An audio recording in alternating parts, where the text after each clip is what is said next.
el nombre de la ponencia es Evocatio para clarinete y guitarra, mixtura de realidades sonoras pasadas y composición algorítmica. Bien, enmarcados dentro de la investigación para la práctica artística, que es una de las maneras en que López Cano involucra precisamente este tipo de procesos, nuestra ponencia se divide o se va a dividir en dos grandes apartados. Uno, composición algorítmica y fract mus, y la otra, la pieza en sí misma, es decir, evocación. Bien, desde la segunda mitad del siglo XX, las disciplinas de la música, en conjunto con las matemáticas, se han venido articulando una diversidad de trabajos inscritos dentro de la composición por ordenador.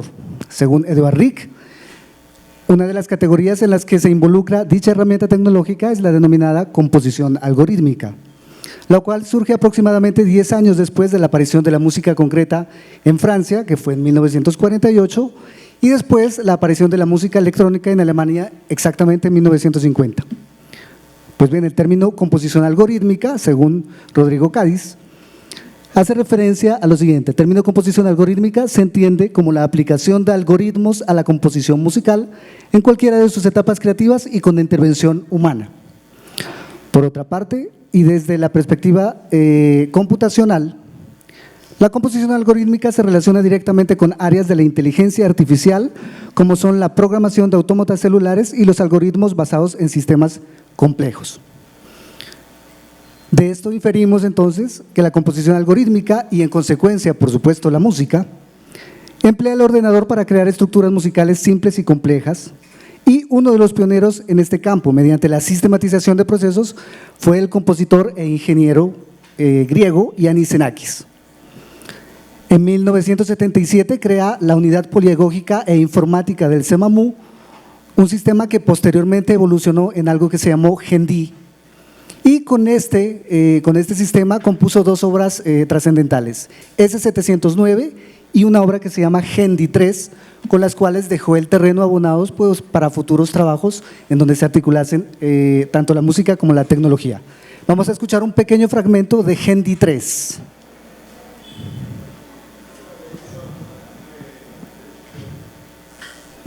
Se supone que debe sonar. ¿Alguien me colabora por acá, por favor? Gracias.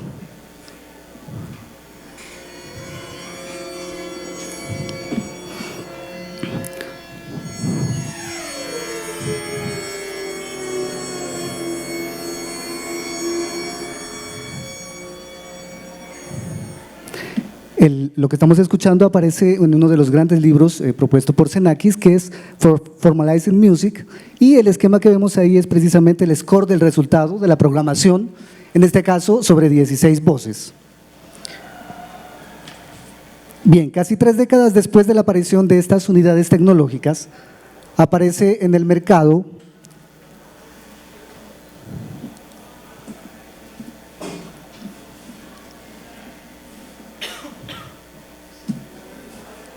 fract mus, un software desarrollado por el pianista y compositor español Gustavo Díaz Jerez, un software diseñado exclusivamente para Windows, cuya función principal, en términos del propio desarrollador, está direccionada al hecho de generar material melódico a partir de fórmulas matemáticas.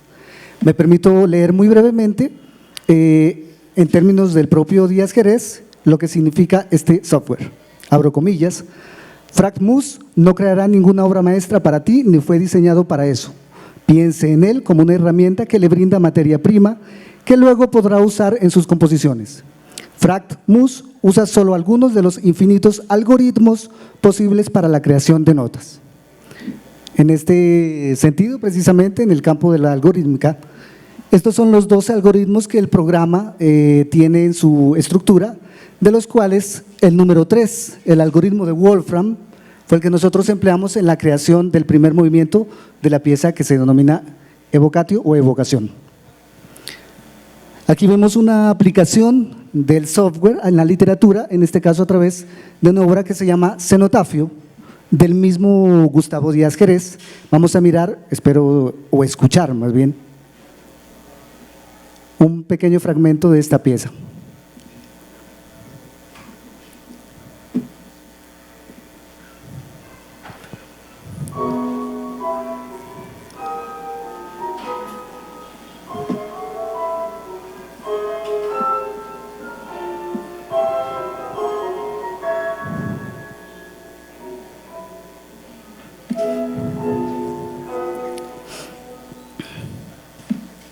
Un pequeño fragmentico de cenotafio.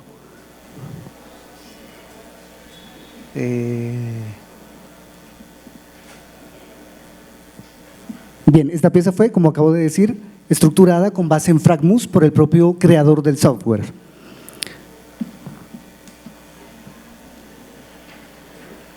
Con este marco teórico llegamos entonces a nuestro punto principal, el corpus de la ponencia, mediante la explicación muy breve, por supuesto, dado el tiempo que tenemos, de la pieza en sí misma, es decir, evocación para clarinete y guitarra.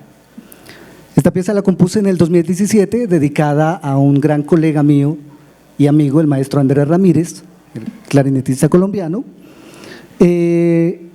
y contiene una macroestructura sobre dos grandes movimientos, un preludio y un tema variado y final, propuesto en términos de Gómez Viñes sobre uno de los más antiguos procedimientos, que son las variaciones. Este es el esquema entonces general del preludio, un movimiento en forma ternaria, en donde empleamos el discurso modal como recurso principal a través de un proceso que Enrique Igoa denomina doble cambio, y como acabo de mencionar, empleamos el software FragMus con el siguiente procedimiento: se realiza el ajuste de los parámetros generales, posteriormente se extrae la secuencia MIDI, esta la pasamos a través de un editor de partituras, en nuestro caso Finale, y esta a su vez queda con el proceso de modelado, es decir, la afinación que posteriormente confluye en el discurso en sí mismo. Dada la importancia, y como estamos hablando de esta parte tecnológica, me permito muy brevemente poner en evidencia cómo se realizan los ajustes. Allí, sobre el marquito azul hacia su izquierda superior, aparecen todos los módulos del software en donde se ajustan los parámetros principales, en este caso la tónica, el mi, el modo y la figuración rítmica. Y como mencioné hace un momento, el algoritmo subrayado con la plaquita amarilla, el algoritmo que utilizamos fue el algoritmo de Wolfram con la regla 30 dentro de sus 256 posibilidades. Aquí aparece otro detalle del algoritmo precisamente, una imagen gráfica de la evolución del mismo, en donde aparece las células de la primera generación y su iteración hasta la 15ª, como se muestra en la imagen.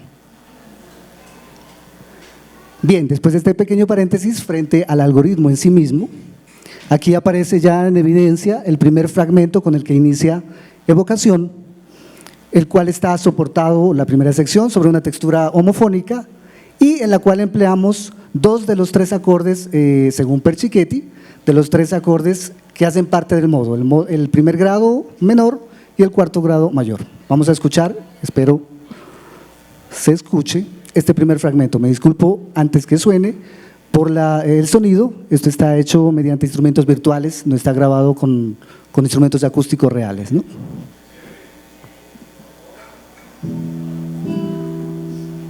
Cuarto grado, una fluctuación sobre los dos grados principales del modo, ahí entra el clarinete.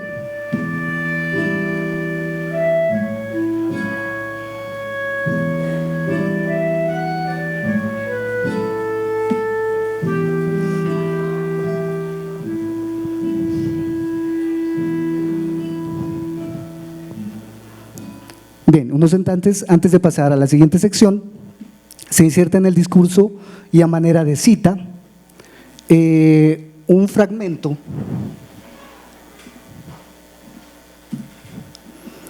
del concierto de Aaron Copland, precisamente de ahí el término de intertextualidad, ¿no? Y según nuestro gran invitado, en este caso sería un tipo de intertextualidad que él denomina parentética, es decir, a manera de paréntesis dentro del discurso. Luego de esto aparece un pasaje de transición, que es el que conecta con la segunda sección del primer movimiento, en el cual nuevamente, por supuesto, seguimos trabajando con FragMus, con unas ligeras diferencias. Vemos en el recuadro azul las diferencias notables. Uno, la utilización de 3 canales en lugar de 1, como hicimos en la primera parte, el cambio de tónica, el cambio de modo y el cambio de la figuración rítmica, en este caso a partir de las semicorcheas. Esto fue lo diferente, y lo igual, lo que tratamos de conservar con el propósito de mantener la unidad interseccional fue el algoritmo de Wolfram nuevamente y su regla 30. Esta es la introducción, precisamente, que hace parte de esta segunda sección, en la cual aparece un pedal muy claramente en la guitarra, con el cual creamos la polarización hacia ese nuevo centro tonal, el sol lidio. Me permito ponerlo para que escuchemos un pequeño fragmento de este inicio. Ahí están las semicorcheas que coloquen el software.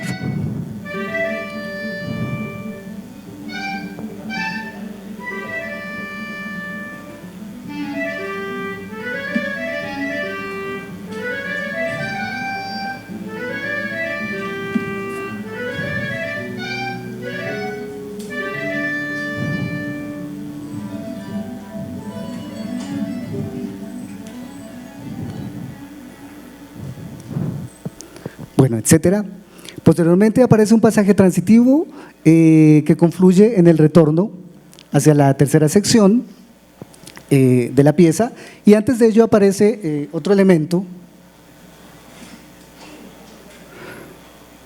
en donde la guitarra toma un papel relevante que venía siendo el acompañamiento. La guitarra toma la línea principal y el clarinete, en un registro muy particular, que es el registro Chalumeau, realiza el acompañamiento sobre nuevos procedimientos. Luego de ello, entonces, ya aparece nuestra tercera y última sección del primer movimiento, retomando la calma inicial, retomando el modo y, por supuesto, el implícito recurso tecnológico bajo los ajustes de la sección inicial.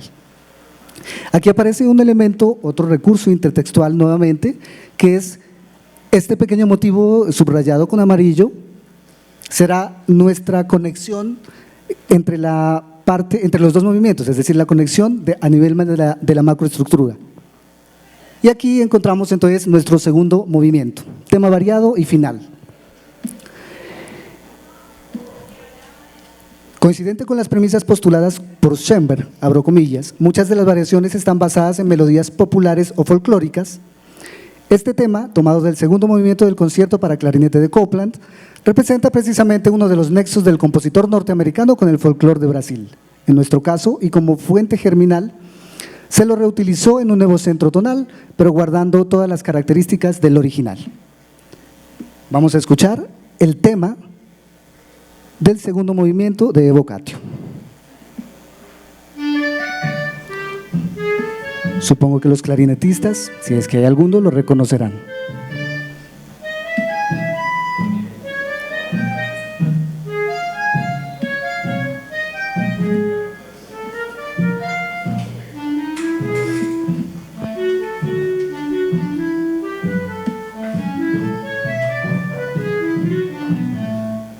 Bien, una vez concluye su exposición, emergen las 6 variaciones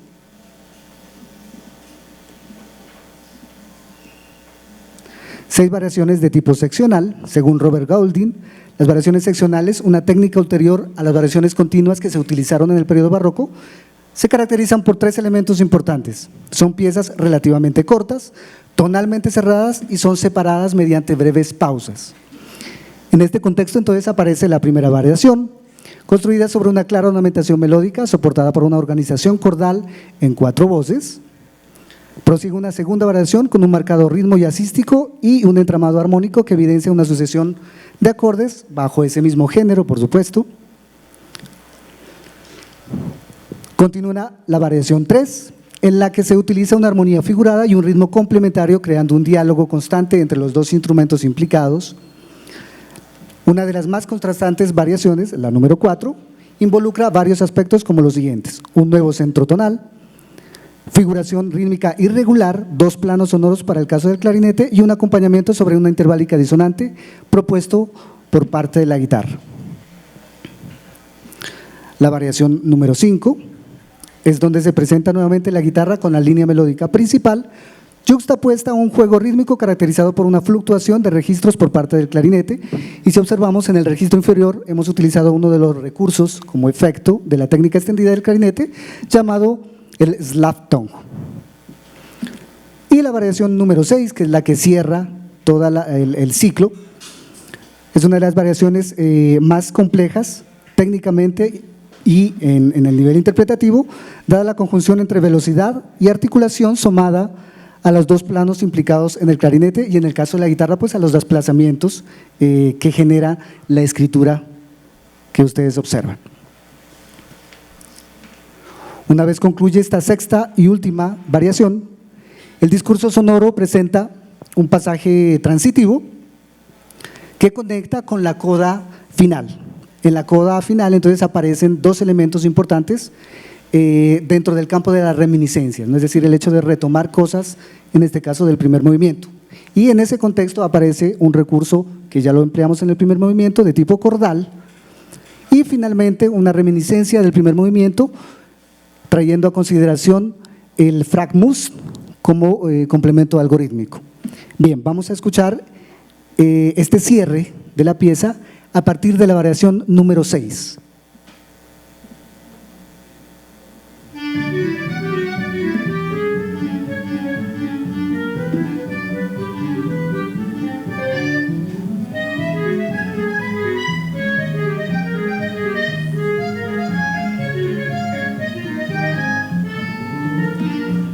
Estamos escuchando la variación 6.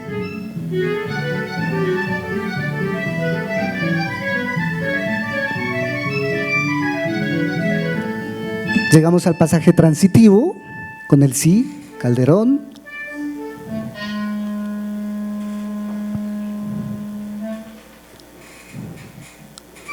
Llegamos al si nuevamente y utilizamos otro recurso del siglo XX de técnica extendida, el multifónico, que con nota común conecta con la guitarra y a su vez al cierre con la coda.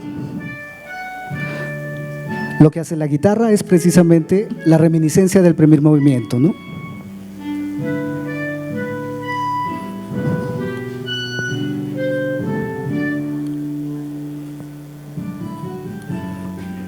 Y retomamos los elementos de fragmus.